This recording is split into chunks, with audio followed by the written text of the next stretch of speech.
அண்ணே எனக்கு அடுத்த வாரம் கல்யாணம். கல்யாணமா?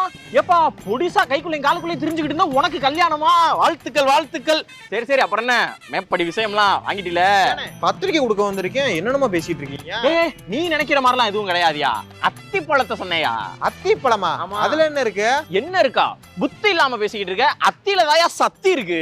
சத்தியா? ஆமா. அண்ணே அண்ணே யுத்திய கொஞ்சம் சொல்லுங்கண்ணே. கல்யாணம் ஆக போகுதுன்னா உடனே இடுப்புல கை வைக்கிறது தள்ளிடலையா? போது சொல்றேன். இப்ப அத்தி பழம் பொதுவாகவே எல்லாருக்கும் சொல்லுவாங்க இந்த ஆண் மேல பயங்கரமா அதிகரிக்குங்க, சூப்பரான விஷயங்க, ஆண்களுக்குலாம் சரியான விஷயங்க அப்படின்னு சொல்லிட்டு. ஆனா அத்தி பழத்தை சாப்பிடுற முறைன்னு ஒண்ணு இருக்கு.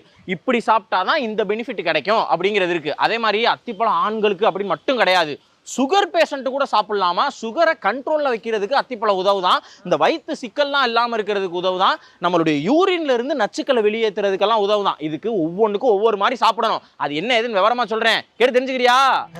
அண்ணே நீங்க கல்யாணத்துக்கு வந்து மொய்ய கூட வைக்க வேணாம்,